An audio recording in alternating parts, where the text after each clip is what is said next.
Je suis Christelle Célis et ici, j'ai à cœur de t'offrir un espace de messages et de canalisation à travers ce podcast. Pas de développement personnel pour se donner bonne conscience, pas de dogme ou de cadre rigide, pas de spiritualité à la mode. Tu es au bon endroit si tu veux t'incarner pleinement, libre, en connexion avec ton âme et le divin et honorer ta puissance ainsi que le vivant. Je t'inviterai toujours à révéler ta propre vérité et ton unicité. Alors ensemble, découvrons les énergies qui t'entourent et les messages de ton âme. Installe-toi confortablement et que l'épisode commence. Bonjour à tous, bienvenue dans cet épisode de podcast. Aujourd'hui, j'avais envie de vous parler de mon histoire propre par rapport à toutes les croyances, à l'énergétique, l'exotérisme, les religions. Et à vous parler de mon positionnement, comment est-ce que moi personnellement je le vis, cette division à travers tout cet univers spirituel dans le sens large du terme. Je viens d'une famille qui est chrétienne de base, catholique, mais pas du tout... j'ai envie de dire pas du tout pratiquante dans le sens où, du moins avec mes parents, on n'allait pas du tout à la messe, à part quand j'ai fait le catéchisme et qu'il fallait y aller tous les dimanches, mais sinon, une fois que ça a été fait, on n'y allait pas du tout. Je suis pas d'une famille où j'ai pas été du tout élevée dans la... comment je vais dire, dans l'histoire chrétienne, dans l'histoire catholique et tout ce qui en suit. Je pense que j'ai plus été baptisée parce que ça se faisait, que c'était un peu quelque chose qu'on a fait pour tous les enfants de la famille.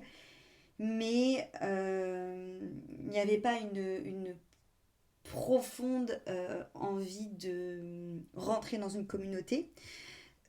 Cependant, comme je vous l'ai dit juste avant, j'ai fait donc j'étais baptisée, j'ai fait ma communion et ma profession de foi. Donc j'ai eu des cours de catéchisme qui m'ont absolument pas marquée parce que j'avais aucun souvenir de l'histoire de Jésus. Mais vraiment aucun. J'ai quand même en effet une tante et une maman qui sont quand même un peu calées, je mets des guillemets quand je dis ça, mais sur tout ce qui est saint et histoire, dans le sens où quand on va... enfin, du moins, quand on allait dans des églises, elles étaient en capacité de me dire ah, bah ça, c'est Saint un tel qui s'occupe de ça ou de ça ou de ça. Donc, il y avait quand même, je dirais, un savoir par rapport à ça, mais voilà, ça s'arrêtait là. Du coup, à part au moment où j'ai été dedans, et encore je mets des gros guillemets parce que j'ai vraiment jamais été à fond dedans, ça a vraiment été pour moi toutes ces années quand j'étais jeune plutôt une obligation, je dirais, plutôt que autre chose, parce que bah, c'est tout, il fallait que j'aille au catéchisme, j'y allais, et voilà, je remplissais juste, je remplissais la feuille de route, j'ai envie de dire, mais ça m'a pas nourri plus que ça. Et voilà, ça a été, je dirais, pour commencer, mon lien avec le côté religieux. Cependant, mon attrait pour l'art, principalement, et mon attrait aussi pour le mystique quand même, m'a fait toujours avoir un...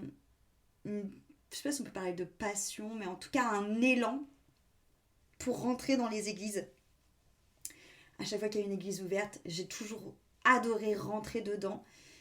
Et pour l'architecture, et pour parfois les tableaux qu'on pouvait y voir, mais aussi surtout pour la paix, la sérénité, l'ambiance qu'on pouvait ressentir dans certaines églises. Et ça s'est décuplé, je pense, encore plus quand j'ai développé mon amour pour l'Italie. Vous ne le savez pas ici, mais je suis une grande amoureuse de l'Italie. j'y suis allée, j'ai eu la chance d'y aller plusieurs fois, et plusieurs fois dans les mêmes villes. J'ai pas encore fait toute l'Italie, il me manque encore l'Italie du Nord. Mais, enfin le nord de l'Italie plutôt, dans le bon sens Christelle. J'ai quand même fait une très grosse partie du pays. Et l'Italie m'a vraiment révélé les églises, qui sont des lieux purement sacrés, magnifiques, euh, que ce soit énergétiquement parlant en termes d'art. Donc je pense que l'Italie m'a rapproché en tout cas de l'église en tant que lieu de culte et bâtiment architectural à ce moment-là. Mais encore une fois, j'étais assez détachée de tout ce qui en était raccroché. Donc ça a été dans mes années lycée, en gros. Ensuite, du coup, quand je suis devenue jeune adulte, c'est là où je me suis penchée dans tout ce qui était exotérisme et énergétique suite à mon histoire de relations toxiques. Je vais pas vous la refaire en long, en large et en travers parce que j'en ai déjà parlé 1000 fois, mais pour résumer, du coup, à cette époque j'étais coach sportive, je suis tombée amoureuse d'un autre coach et notre relation a été énormément toxique au point où je me suis totalement perdue. C'était vraiment une véritable nuit de l'âme, je ne savais plus qui j'étais, ce en quoi j'étais douée, j'avais perdu totalement ma flamme intérieure, ma positivité, ma confiance en moi, enfin à part pleurer, pleurer toutes les larmes de mon corps et rester dans mon lit, il se passait pas grand chose d'autre dans ma vie. Et c'est là où du coup j'ai découvert l'énergétique, où j'ai commencé à expérimenter les soins énergétiques, le reiki, la médiumnité, la sophrologie, voilà, où j'ai vraiment eu la chance d'être suivie par plusieurs praticiens et plusieurs outils, et notamment la praticienne qui me suivait en... Alors, elle vendait ses soins comme étant du Reiki, mais maintenant, avec l'expérience, c'était plus des soins énergétiques intuitifs que du Reiki. Travaillait beaucoup, beaucoup, beaucoup avec les archanges.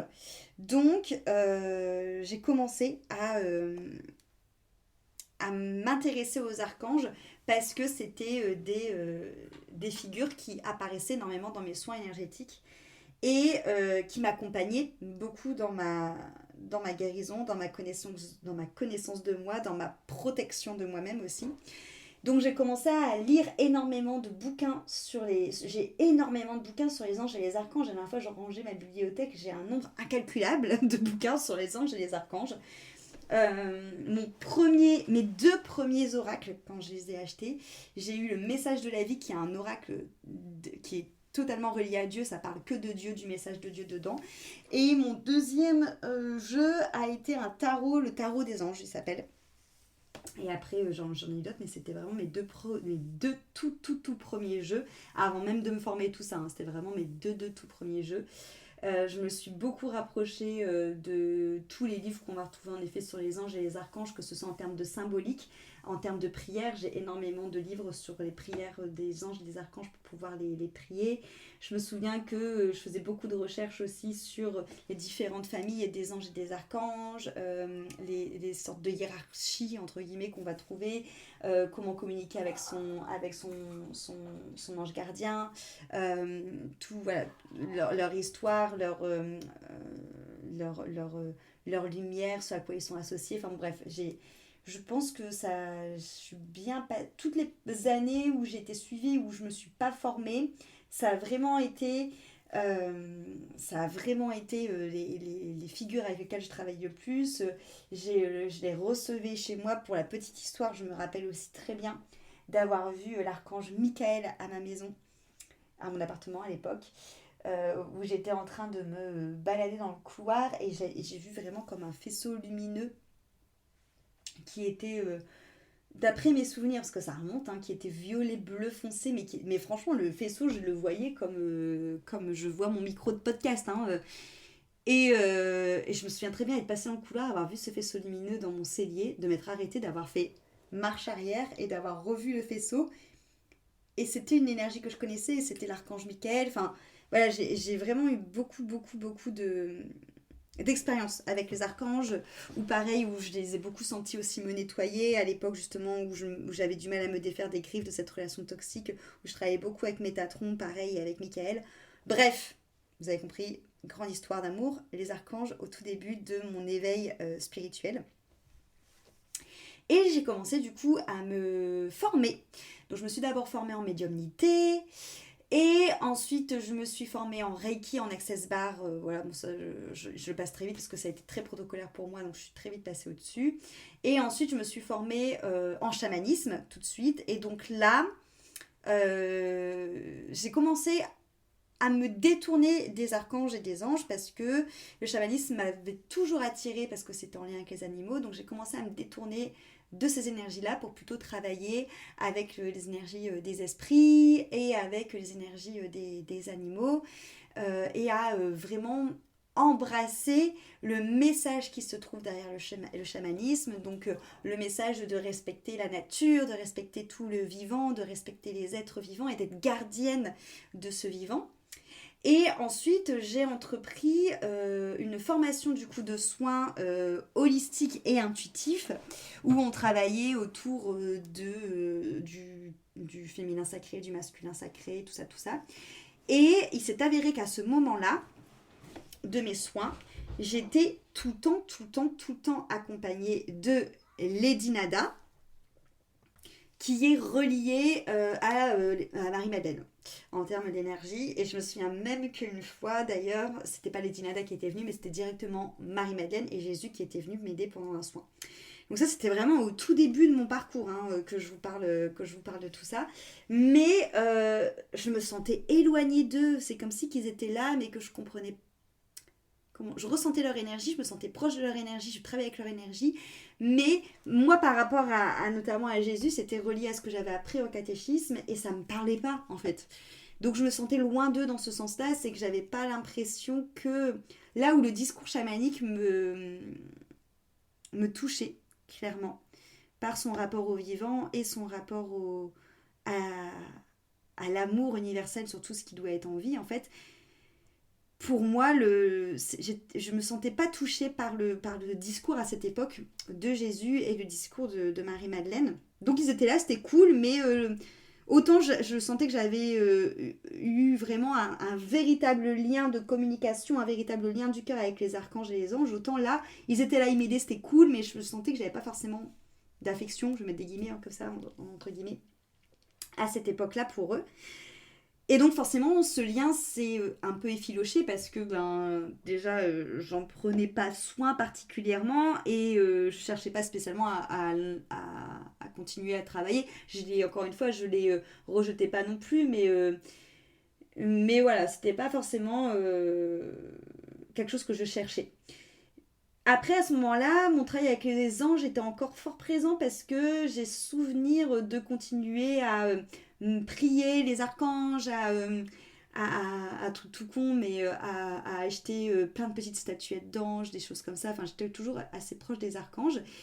Et ensuite, je me suis formée dans tout ce qui était plutôt relié du coup à l'Ayurveda, à l'astrologie védique, au yoga. Donc, je me suis plus tournée vers les dieux qu'on va retrouver en hindouisme, qui m'a beaucoup parlé parce qu'il faut savoir que de base, moi, j'ai toujours été passionnée de religion et de mythologie. Et quand j'étais en terminale, j'ai eu la chance d'étudier pour mon année de terminale les métamorphoses d'Ovide.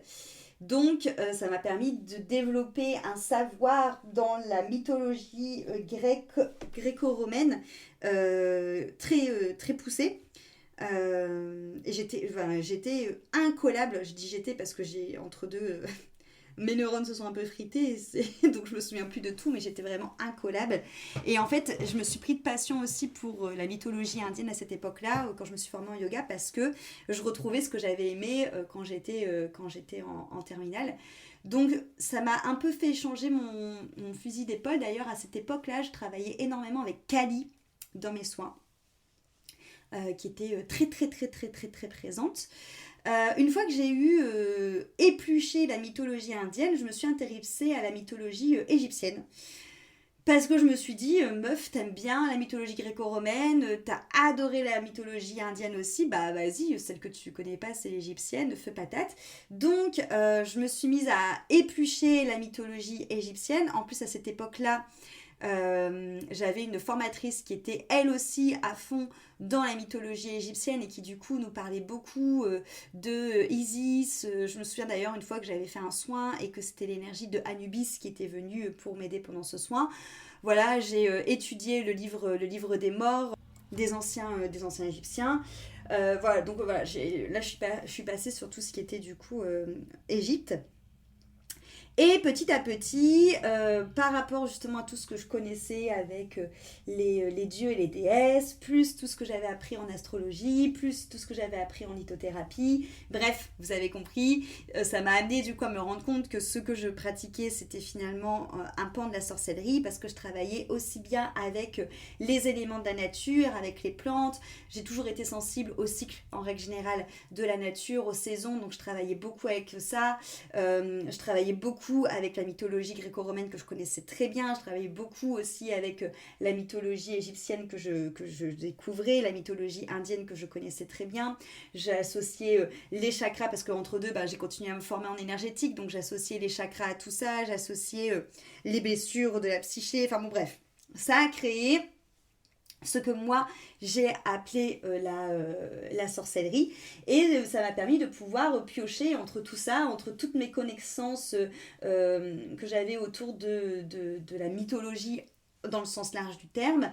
Ça m'a amené à piocher dans tout ce que j'avais appris dans mes formations chamaniques. Ça m'a permis de piocher dans tout ce que je connaissais en exotérisme et en énergétique.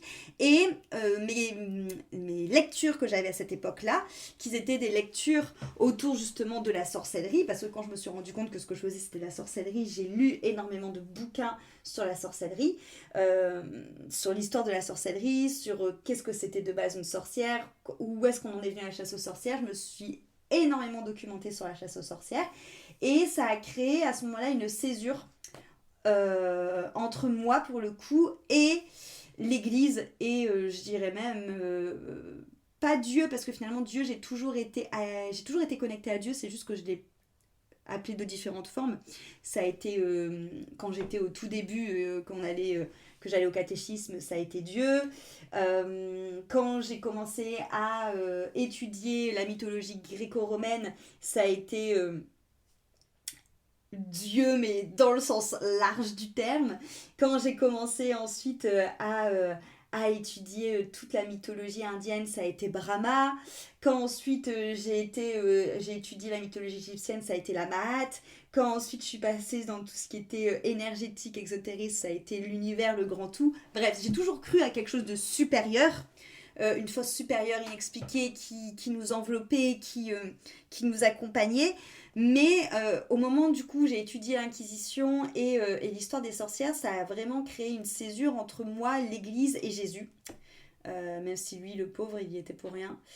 Mais voilà, ça a vraiment coupé quelque chose où je continue à rentrer dans les églises.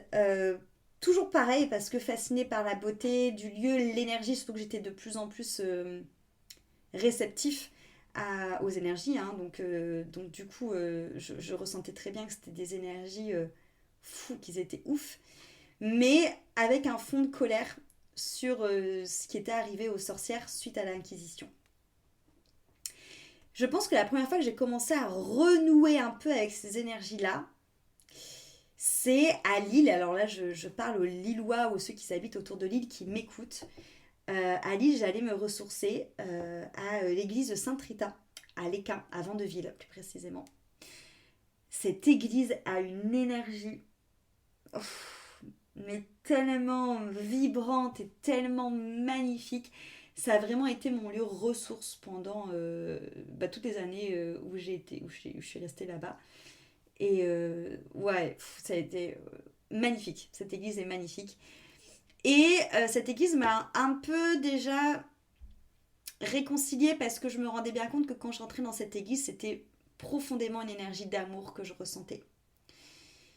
Et que c'était autre chose qu'une énergie d'inquisition et qu'une énergie de patriarcat qui a peur des femmes et qui veut tous les cramer et les torturer. Donc, et puis c'était Sainte Rita, c'était une femme, enfin, ça m'a un petit peu adouci, mais ça m'a pas donné envie plus que ça de reconnecter avec tout ça. Et cependant, j'avais une part de moi, en fait, je pense qu'elle venait surtout de là, en fait, ma colère. Quand je disais tous les textes autour de l'Inquisition et autour de la chasse aux sorcières, ce qui me mettait en colère, c'est qu'en fait, à l'époque, on a accusé les sorcières de choses qui étaient fausses, et surtout de choses qui étaient fausses parce que ceux qui étaient à l'origine de ça ne comprenaient pas. Et en fait, ce qui me mettait profondément en colère, c'est que la plupart des femmes qui ont été brûlées, torturées, et qui ont été accusées de sorcellerie, c'est parce que soit elles décidaient d'être proches de la nature et qu'elles voulaient vivre en dehors des villages, soit qu'elles voulaient pas se marier, soit qu'elles voulaient ou ne pouvaient pas avoir d'enfants, soit qu'elles étaient ménopausées, soit qu'elles étaient juste sans complexe et qu'elles assumaient leur corps tel qu'il était, leur sensualité et leur sexualité, et qu'elles avaient des remèdes qui n'étaient pas en lien avec la médecine, c'est-à-dire les plantes, tout ça, tout ça. Et en fait, il y avait une part de moi qui était en incompréhension par rapport à tout ça, parce que je me disais, mais putain, mais ces femmes, en fait, elles sont reliées, donc à l'époque je disais au grand tout, à l'univers, elles sont reliées à la magie du grand tout, à l'univers, elles sont reliées à cette énergie d'amour qu'elles ont pour les plantes, qu'elles ont pour le vivant, pour le respect qu'elles ont, et elles décident en fait quelque part de vivre leur autonomie pour aller dans leur quête spirituelle. C'est des filles qui ont reconnecté à leur intuition, qui ont reconnecté finalement à leur lien avec le grand tout, avec l'univers qui est en elles. Et c'est pour ça justement qu'elles viennent travailler cette intuition, cette sensualité et tout ça. Et l'église qui prêche normalement la parole de Dieu leur en veut de ça, alors que pour moi ça venait de la même source en fait. Et je comprenais pas vraiment, et en fait je pense que c'est ça qui m'a mis le plus en colère. C'est que je me disais, comment est-ce que des personnes qui finalement sont reliées à Dieu, donc au grand tout, à l'univers, peuvent être brûlées par des personnes qui sont censées travailler pour ce Dieu, pour ce grand tout et pour cet univers. Et de là, on est venu bien sûr énormément de questions du genre, mais façon, si vraiment il y aurait ce Dieu, il n'y aurait pas de guerre, les ours polaires ne seraient pas en train de mourir sur la banquise, enfin voilà. Et donc en fait, j'ai ressenti cette division par rapport aux religions parce que pour moi, il n'y avait pas de raison de base qu'on soit divisé et le fait que l'Église, au moment de la chasse aux sorcières, tue les femmes et les torture parce qu'elles avaient un savoir que eux n'étaient pas en mesure d'avoir et une connexion avec Dieu que n'étaient pas en mesure d'avoir, ça mérissait le poil parce que j'ai un peu léger, un tantillon, une blessure d'injustice.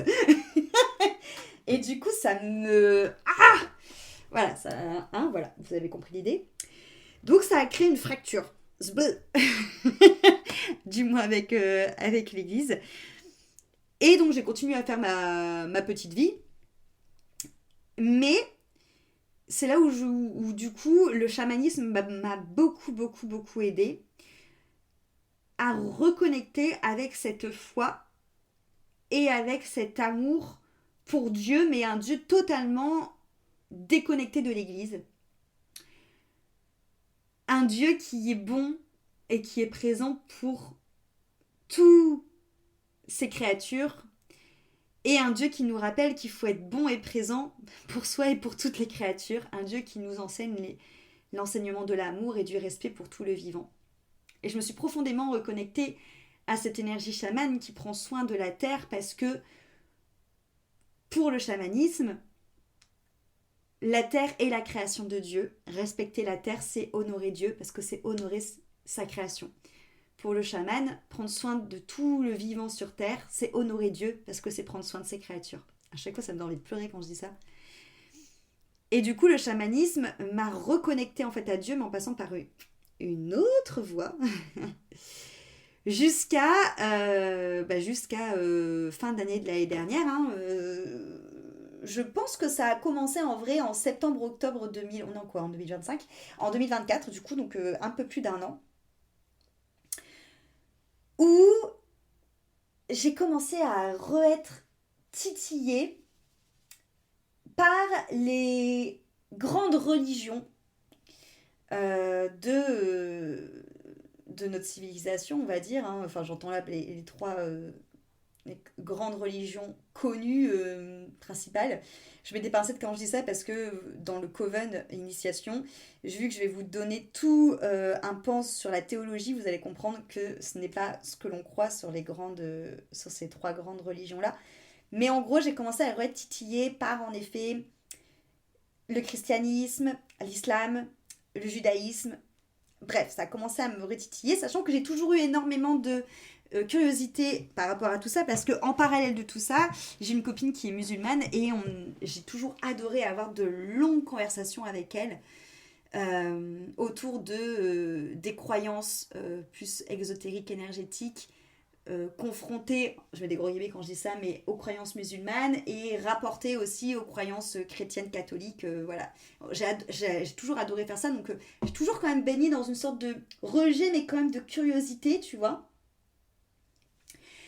Et donc ça m'attirait de plus en plus, ça m'attirait de plus en plus. Et je sentais que c'était quelque chose de plus profond qui voulait me parler. Que vraiment, c'est comme si que, comment je vais dire, que j'avais plus besoin de passer par des intermédiaires pour connecter à Dieu. C'est-à-dire que quand je travaillais mes pratiques avec le chamanisme, ou en faisant des rituels, j'avais plus besoin de passer par des archanges, des anges, ou par n'importe quelle déesse ou dieu indien, ou par n'importe quelle déesse ou dieu gréco-romain ou égyptien.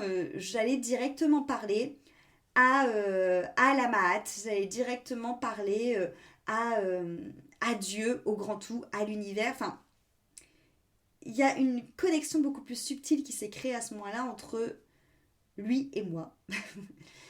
Et,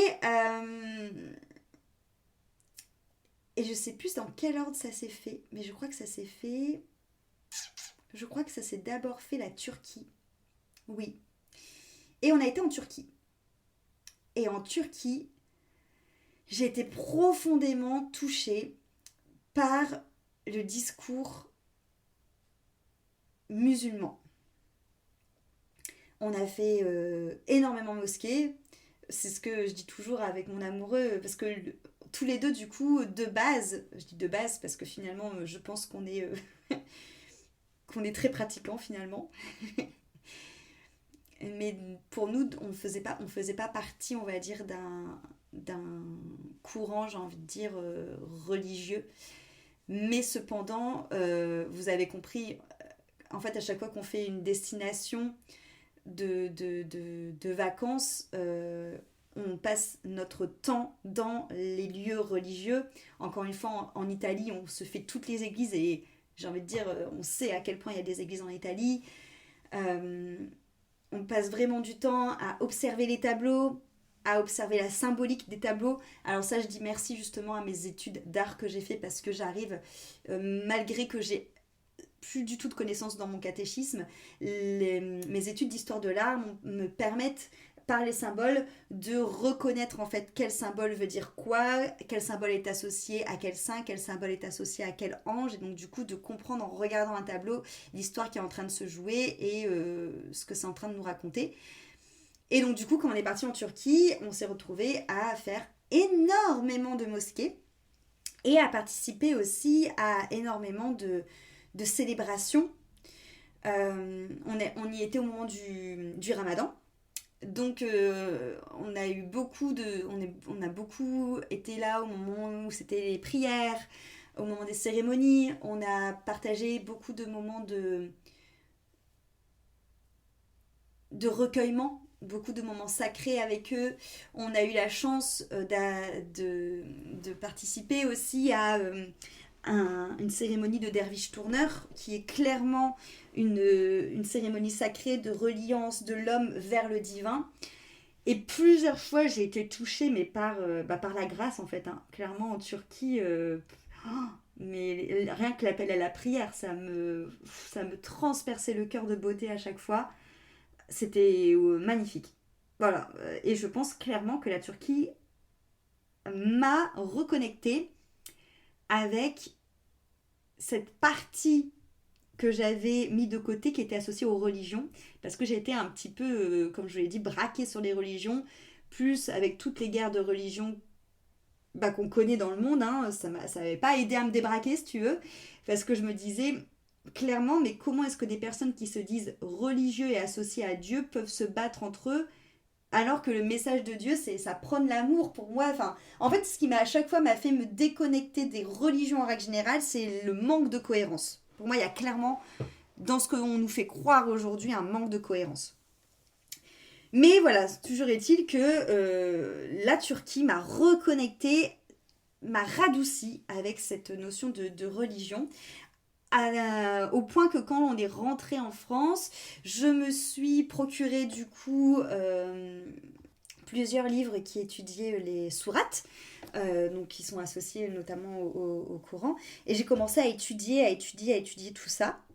Et une fois que j'ai eu fini cette étude des sourates et du Coran, je me suis dit, ah, quand même Christelle, ça serait quand même bien que tu relises la Bible. Parce que du coup, je l'avais étudié quand j'étais au catéchisme, mais comme je vous l'ai dit, j'avais plus aucun souvenir. Et d'ailleurs, je sais plus d'où c'est venu, mais je pense que ça venait. Je sais pas d'où ça m'est venu, mais ça faisait bien plusieurs mois déjà avant tout ça que je me disais faudrait que tu relises la Bible, faudrait que tu relises la Bible, faudrait que tu relises la Bible. Comme un appel, mais comme si que. Soit j'étais pas encore prête, soit j'avais pas encore eu le déclencheur pour la relire. Donc, me voilà en train de relire la Bible.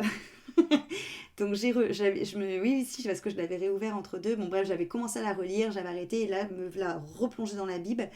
Et me voilà en train de relire cette Bible finalement. Et d'être totalement touchée par les enseignements de Jésus, par la beauté des métaphores, par la beauté des histoires qu'il raconte pour enseigner, d'être profondément touchée par Jésus en fait, hein, tout simplement. Et je pense, c'est quelque chose que je soutiens profondément, mais je pense qu'on est beaucoup trop jeune, du moins moi j'étais beaucoup trop jeune quand j'étais petite pour comprendre ce qu'on me raconte au catéchisme. Après je m'en souviens tellement plus que je sais même plus comment c'était raconté, parce qu'après il faut voir aussi la pédagogie, comment c'est amené et tout ça.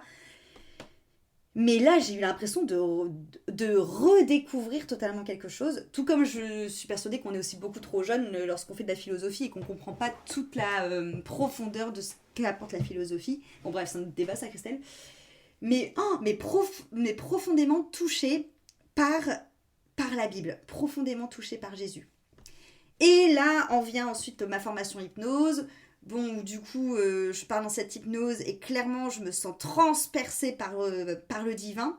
Je me sens traversée par l'énergie christique et je canalise du coup vibrations qui émanent de l'alchimie, de la synergie entre le chamanisme et Dieu, hein, finalement, et le côté divin christique.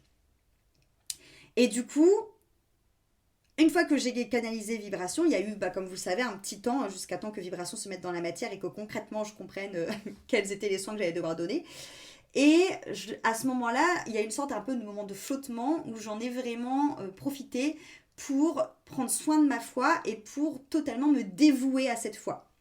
Donc, je me suis mise à prier tous les matins, tous les soirs, tous les midis, donc minimum 3 fois par jour, et même parfois ça peut aller jusque 5 fois par jour, à chanter des louanges, à méditer beaucoup, à méditer seule, méditer sur les textes sacrés, à lire plusieurs fois des passages de la Bible, à méditer sur ces passages de la Bible, à écouter des enseignements, à écouter des podcasts, à suivre, je me suis inscrite à des formations de théologie, à des formations d'études justement de ces textes sacrés, à me suivre aussi des cursus autour de Marie-Madeleine, autour de Marie, autour de la place de la femme dans justement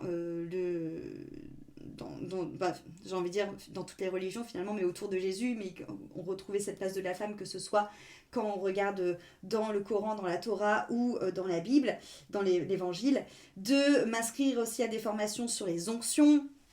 Bref, ça a été une période où je me suis totalement dévouée à tout ça, où j'allais encore plus dans les églises qu'avant. Et où j'ai commencé surtout à regarder The Chosen. Alors là, ça a été, j'ai envie de dire, le pompon sur la Garonne, la cerise sur le gâteau. Parce que jusqu'à présent, j'étais tombée en amour, entre guillemets, j'ai envie de dire, que sur Jésus, mais The Chosen m'a fait tomber en amour sur tous les apôtres. Je me suis dit, mais oh là là, autant vous dire que j'appréhende mais tellement la saison 6. J'ai tellement pas envie qu'elle sorte. J'ai envie de rester dans mes saisons doudou là avec toute cette petite bande et de la regarder en boucle et que jamais ça s'arrête. Donc bref, très grosse connexion, comme vous l'aurez compris. Et pour la petite histoire, pour finir en beauté sur tous ces mois justement ce qui a été très intense et très condensé quand même, ces mois de reconnexion à Dieu et à Jésus. On devait à la base partir en vacances au Pays Basque cet été, mais c'est avéré on s'y est pris trop tard. Tout était du moins dans les prix qu'on voulait pas mettre dans les locations. Et on s'est retrouvés à Lourdes. Ah, on s'est retrouvés à Lourdes la semaine de l'Assomption. Et bah c'est pareil, hein, comme quand on était en Turquie, hein, j'ai eu les larmes aux yeux, mais touchée par la beauté en fait. La beauté de la foi, la beauté de la grâce, la beauté des louanges, la beauté des messes, la beauté de l'énergie. On a fait la marche au flambeau de la Vierge, la beauté de ces moments de sacrement, de consécration. Voilà, c'était fou.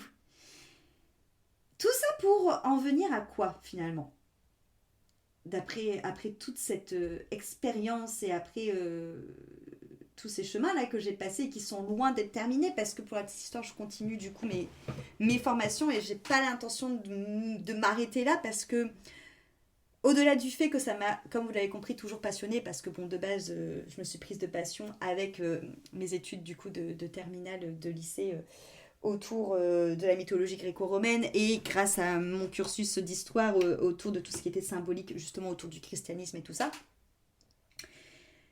Forcément, il y a beaucoup de choses que je retrouve dans les formations que je fais maintenant, mais qui sont plus posées sur le côté religion et théologie. Et du coup, j'ai pas envie de m'arrêter là parce qu'étant donné que finalement, ça fait hyper longtemps que je construis des bases par rapport à ça, c'est comme si j'étais déjà en terrain connu. En plus, il y a plein de choses qu'on me dit que j'ai l'impression déjà de connaître, mais bon, ça, je pense que ça fait partie juste justement d'un grand champ d'information, un grand champ informationnel vibratoire dans lequel on baigne tous et que du coup, c'est pour ça qu'il y a des choses que l'on connaît.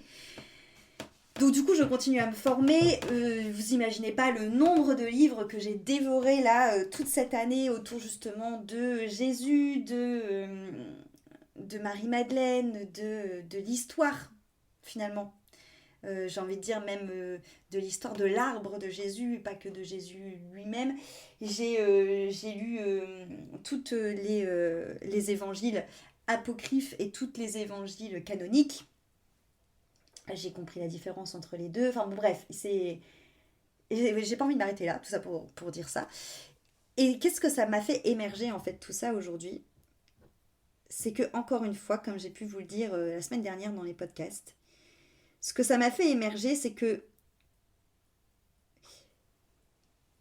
ce soit lorsque j'étudiais les mythes gréco-romains, et encore, eux, je les mets un peu dans une case quand même à part. Parce qu'ils aiment quand même bien le drama et le spectacle hein, dans ce côté-là, donc je les mets quand même dans une case à part. Mais que ce soit quand j'étudie les sutras avec le yoga, que ce soit quand j'étudie la mythologie indienne, que ce soit quand j'ai étudié la mythologie égyptienne, que ce soit quand je me suis plongée dans les sourates, quand je me suis plongée dans l'évangile, enfin dans les évangiles, tout converge vers un seul et même discours. Et c'est le même discours qu'il y avait quand je me suis formée en chamanisme, le même discours qu'il y avait quand je me suis formée en astrologie, le même discours qu'il y avait quand je me suis formée en lithothérapie, le même discours qu'il y avait dans chaque rituel que je faisais quand c'était plus tourné vers l'énergétique, l'exotérisme et la sorcellerie. C'est que tout œuvre pour un seul et même sens qui est l'amour. Tout se rejoint dans un discours d'amour universel. Tout se rejoint dans un discours de respect du vivant. Et en fait, franchement, ça me rend triste, ça me rend en colère, ça me rend décontenancée, j'ai envie de dire, parce que pour moi, c'est quelque chose que je ne comprends pas. Comment est-ce que, encore aujourd'hui, malheureusement, et c'est hyper d'actualité, comment est-ce que encore aujourd'hui on peut faire des guerres, se diviser, se tuer, se torturer au nom de Dieu. Déjà, ça me paraît mais lunaire, parce que franchement, pour avoir lu et étudié tout ce que j'ai étudié, jamais j'ai lu un texte qui disait ça, qu'il fallait se tuer parce que l'autre n'avait pas la même croyance que nous. Et surtout quand on étudie, que ce soit le message de Mohamed, de Jésus ou de Moïse, que ce soit le message qu'on trouve dans le chamanisme, que ce soit le message qu'on trouve dans la Maat, avec l'Égypte, c'est toujours une question d'harmonie et de respect et d'amour. Et j'ai envie de dire, mais putain, mais en fait, c'est quoi que vous comprenez pas? En fait, tout le monde a le même discours. C'est juste qu'il y a des messagers différents. C'est juste qu'il y a des interprétations différentes. C'est juste qu'on a tous, comme j'ai pu le dire précédemment dans un autre épisode, chacun, on a un bout de ce miroir et rassemblons nos putains de bouts de miroir pour nous rendre compte qu'en fait, on a tous le même miroir, bordel de merde. Et je comprends pas comment est-ce qu'aujourd'hui on peut encore se diviser. Je trouve ça bête. C'est clairement un jugement. Je trouve ça bête et au-delà d'être bête, je trouve ça incohérent et incompréhensible. Et en plus, ce qui me met, je pense, profondément en colère, finalement, c'est pas ce manque d'incompréhension, parce que je pense que c'est ce qui nous est demandé en tant que créature de Dieu, de comprendre qu'il faut dépasser cette division et de dépasser ces différentes interprétations pour retrouver l'unité. Mais que c'est d'abord en retrouvant cette unité à l'intérieur de nous qu'on pourra retrouver l'unité avec les autres. Je suis persuadée que c'est ça l'enseignement général de l'humanité. Mais en fait, ce qui me, j'ai envie de dire, me trouve le cul, mais de toute façon, je vais le dire, on n'est pas... Enfin, de toute façon, dans ce podcast, vous êtes habitués à mon vocabulaire. C'est qu'on fasse porter cette responsabilité à Dieu. Dieu n'a jamais dit ça. Et ça m'énerve, mais vraiment, ça m'irrisse le poil. Parce que ce qui est la cause de tout ça, c'est les égos inférieurs. C'est les égos qui sont reliés au pouvoir. Ça n'a pas du tout sens avec ce que Dieu a dit. Et c'est pour ça que dans ce renouvellement d'initiation, en tant qu'école du vivant, et j'ai même envie de dire que l'initiation va être une école du vivant et du mystique, c'est vraiment de vous faire comprendre, quand vous intégrez cette école, qu'en fait, il n'y a pas différentes religions, il n'y a pas différentes croyances, il n'y a pas de lieu d'être divisé. Parce qu'on avance tous vers la même chose, qui est l'amour. L'amour pour le vivant, l'amour pour les êtres vivants, le respect de ces êtres vivants. Et soyons OK de ne pas avoir les mêmes axes de compréhension ou les mêmes axes d'interprétation. Ça ne veut pas dire que tu as plus raison que moi ou que j'ai plus raison que toi. En fait, c'est juste qu'on regarde la même chose sous deux angles différents. Soyons d'accord de ne pas être d'accord, parce que finalement, on chemine tous les deux vers la même chose, qui est l'amour. Et c'est vraiment ça le but nouveau de l'initiation en tant que cette école, c'est de vous faire comprendre que peu importe que tu viens du travail avec les dieux égyptiens, que tu viens du travail avec les dieux gréco-romains, que tu viens de la magie élémentaire, que tu viens du chamanisme, que tu viens de la culture yogique, que tu viens du christianisme, du catholicisme, du protestantisme, et j'en passe, que tu viens de l'islam, que tu viens du judaïsme, j'ai envie de dire, mes frères et mes sœurs, on œuvre tous et on avance tous dans la même direction. On est une unité. Dieu, c'est bien pour rien qu'on l'appelle j'arrive même pas à le dire, l'innommable, ou celui qui a 1000 noms. C'est parce qu'en fait, il a pris 1000 noms. Et il a eu différents messagers. Ayons la sagesse de comprendre ça, pour enfin le rencontrer et être touché par tous ces messagers, par toute la beauté des enseignements qu'ils ont.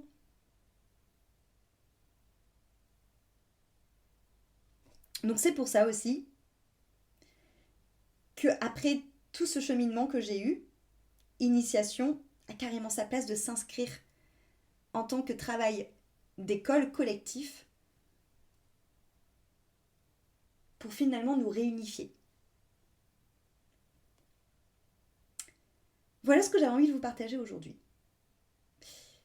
J'espère que cet épisode vous aura plu et on se retrouve dès jeudi pour un nouvel épisode. Merci beaucoup pour ton écoute.